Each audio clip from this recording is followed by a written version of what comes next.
Hey guys, welcome back to another Trekyards Top 10. I am Captain Foley, joined by... As also always, Commander Cookings, your right-hand man and commander of this great ship, station, planet, universe, Trekyards. Indeed. Alright, so today we've got a very special Top 10 list, kind of the first in a foray of ones we're going to be doing. Today we are looking at...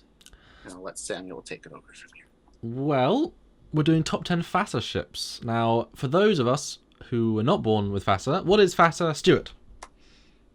FASA is a role-playing and combat simulation game from the 1980s, late 70s, early 80s, that goes into role-playing as well as combat simulations for ships. So we got a lot of cool movie-era designs. So think Dungeons & Dragons, but with models as well. If you want to really simplify it. I'm going to do the top 10 Federation ships.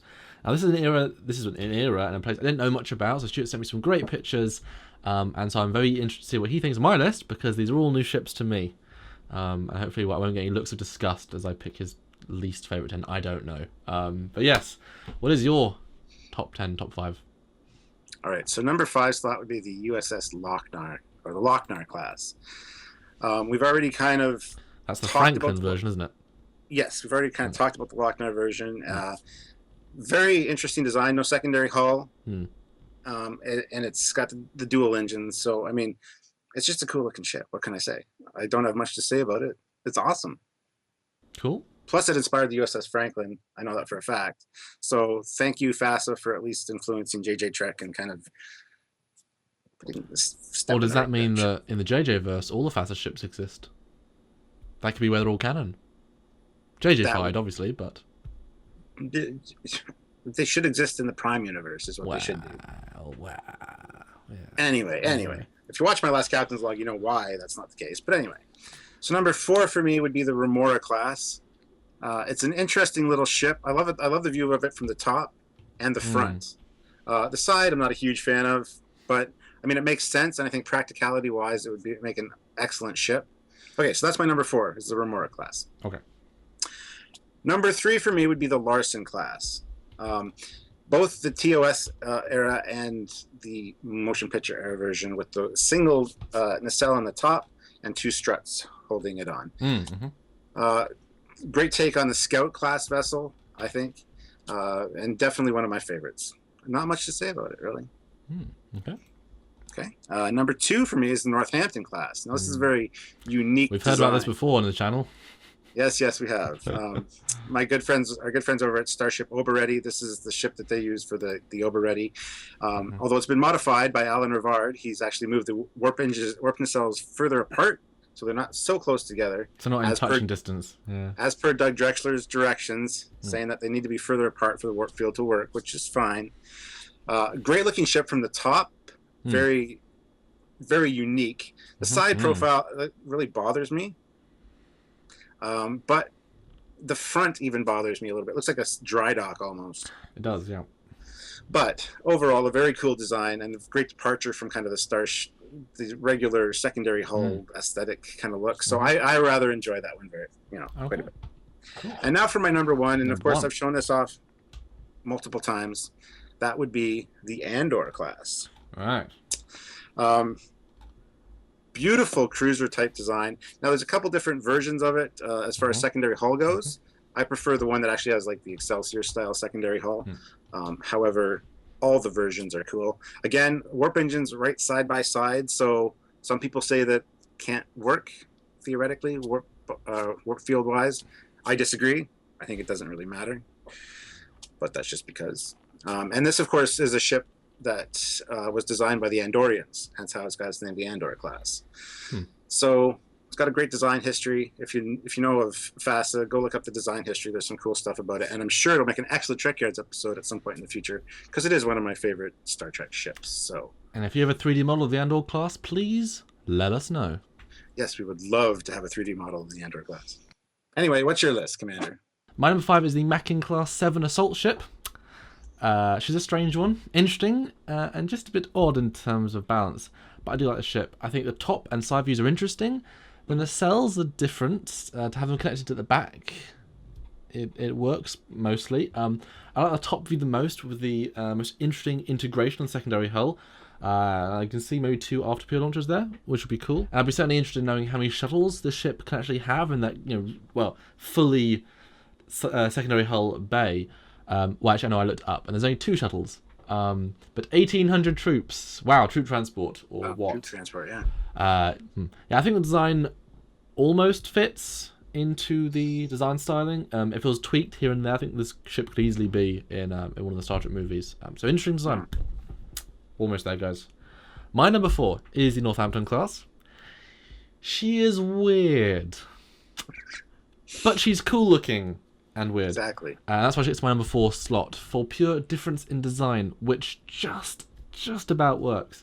It does feel like there should be some sort of cargo pod or secondary hull above the warp nacelles, carrying on from the primary hull, but alas, not. I don't really know why the Federation designer would sanction this, nor the Admiral would okay it. I think they're probably both either drunk, but before the banning of real alcohol, I mean. Or I don't know. I just don't think it's something Starfleet would ever design, but it is interesting. It does get number 4, and I think if you did add something at the back, it would really flesh it out a bit. And as we've discussed before, with the way it looks from the front being a dry dock, mobile repair ship. Yeah, there's fit a smaller ship in between there, maybe. Yeah, with all these dangerous, but... with all these ships, if you tweaked them to make them actually more canonical and more fitting into the universe, they would work. It's just they're all a little bit off, but interesting. That's why it gets number 4. Number 3 is the Liberty Class 7 freighter. She's a hulking ship with 2 large cargo pods, but I actually really like the design. Functional. I like the side and top profiles a lot. It's interesting to see how they took the idea of the Connie pieces, the idea that the only Connie pieces would be available, and then just make a freighter out of it. Interesting. But that was the Kitbash style of this whole thing, and I think it works well. So I like it. That's why it's on my number 3. My number 2 is the Andor class. She's weird and wonderful, and I think she works. The secondary hull and how it all works is very interesting and feels far more original and more natural than most Kitbashes. It's a sort of ship that the designer said, that works. And it does. I know Stuart talked about the Excelsior version, and also in this episode, the Excelsior secondary hull version. I think that looks great too. This version is slightly off balance-wise, but in space there's no need for balance, so it doesn't matter. But aesthetically, it's a cool ship. I like it. But my number 1. Now, if you had to guess, out of all these FASA ships, what would you guess is my number 1? The Excelsior. As an original ship. If you had to guess for an actual original. Oh, I couldn't even hazard a guess. My number 1 is the Indomitable Class 11 battleship. It is a rather excellent melding of the Excelsior and Constitution class refit.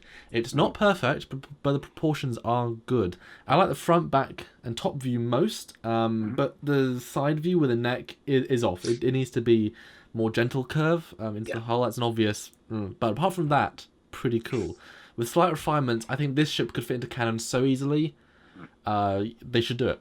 I mean, it works really well. And you're kind of right that I picked a similar ship for my number 1. But that's the point. I mean, it is what I think of these designs. So that is my top 5 list. What is your honourable mention, Stuart? My honourable mention would have to be the Ariel class Shuttle Carrier. And of course, this is based on the Ralph McQuarrie design that we've looked at on the top 10. And we actually speculated in that one that it would make an excellent carrier. I completely forgot that they had a shuttle carrier made out of this ship. And as such, it works. I mean, the way that secondary hull is designed to have a lot of room incorporated into it, a lot of shuttle capacity. I mean, I think it's an excellent idea, and it's a nice homage to the Ralph McQuarrie design. So yeah, I kind of giggled a bit when I saw that. I was like, oh, okay. I get that. I get what you did there, guys. I get what you did. I see what you did there.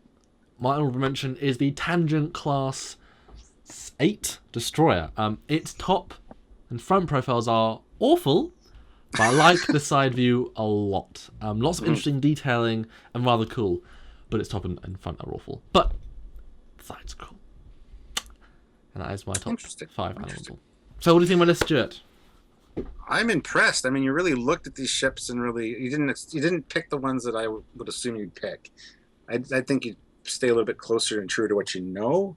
So I'm glad you looked at them, and I'm glad you kind of put some more thought into it than I did, because I just figured I'd know what I was talking about, and then it came to actually doing the script, and I'm like, oh, I just like it. There's just nothing to say about it. It's awesome. Just I like it because when I was a kid, it's what I had, and it's just there in my head, right? So, but yeah, these ships are some fantastic. They have some great stories behind them, development histories, everything like that. So they're going to make great episodes down the road. And yes, guys, we have FASA in our sights, so don't worry.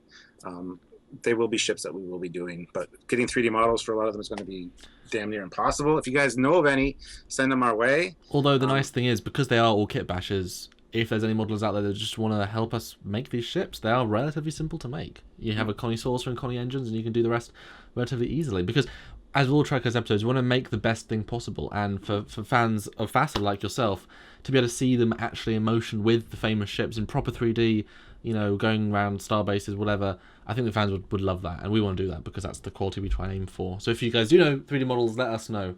But in terms of your list, Stuart, I'm not surprised, but I'm interested how there's a distinct similarity of what you went for. Because I think for a range of ships there. I knew you were gonna like the Andor and the Northampton, so they were known. They're on the list, guaranteed, right? And I remember you talked about the Larson before, and obviously the Locke Diet we now know about. I'm pleased you put the Locke Diet, but if you look at the Remora and the Larson, sorry, they've both got these other hull elements, which is also then on the Andor at the side. So you do like these kind of like bulky bits that are just stuck on. Because three or five ships have that, and it's a very distinct part of the Remora. It's like, oh wow, it's just stuff stuck on, and the other two, the Larson and the horrible I have to keep cutting, and the Larson and Locke Diet, those are very much like TOS but with a thing. So you've gone for sort of interestingly similar stylistic elements. It's what I like. Just certain things grab my attention, and some of the really radical designs that are on there. Radical design. This in this instance is not a good thing. Some of those FASA ships, I just look at and go, "The hell." But anyway, I don't know what the designers were thinking. They look all right, but they're very thrown together. Like, oh, I need to get a design out in 10 minutes. Oh crap, here we go. They pushed and prodded and threw stuff around just to do anything, and most of them don't work. But that's because we know where the aesthetic went. We know in a world where you only have 4 designs, and the Grissom is a science ship, so you can't really extrapolate from that per se because it's so different. Where can you go? Only really in Voyager do we see the different styles, and they sort of keep continuity better. But I mean, I'd be interested to see, were these guys that designed these ships, were they actually graphic designers? Were they actually have any ability in that, or were they just fans of the show, or just people who want to put things together? Because there is a sense of just throwing stuff together, and some of them are like, interesting pieces, and yet they've just pulled some very that doesn't work elements again. Yeah, but some of them just work so beautifully though. Some of them would definitely fit into the canonical world, but with some tweaks. They all need tweaks. They all need detailed elements. I'd say they all need tweaks. I mean, the Excelsior and the Connie refit, on FASA, they don't need tweaks. They're fine. Really? No, Hey, come on. Here. There are other ships that are okay. Excelsior class 11 and 12 battleship. That's fine. That absolutely works fine. But I don't know. But yes, fun episode. I'm glad we did this one, and I think you've convinced me to do other ones like the Romulans and the Klingons and Starfleet battles. I think that's coming down the line pretty soon. Yeah, and like the Romulans and Klingons have some great FASA designs, so that'll be an interesting one. And I've never seen most of these ships before, so you'll get my honest reactions. To be honest, most of the fans out there probably haven't seen most of these before. So I encourage you guys to go look up FASA ships and we'll just put a link, expand your we'll put a link down below of the site that we use to look at these ships, so you'll see all the details and some really interesting stuff. And yeah, you should definitely look at them because they are a part of Trek history. And it's kind of like a side alternate reality. It's like a pocket of TMP other. It's cool. It's like the book verse. It's like it's sort of the side, but it's got some really great stuff. So do check it out, and check out the horrible stuff too. Absolutely. Bit of fun. Anyway, that's it for another Trekyards Top 10, and we'll see you next week for we have no idea what, but we do know there will be a Trekyards Top 10. Not sure what on. Haven't even filmed it yet, probably, unless we have. These things out of order. We don't know. But until then, guys, the Commander Coggins and Captain Foley. We'll see you next time. Bye, guys. Bye, guys.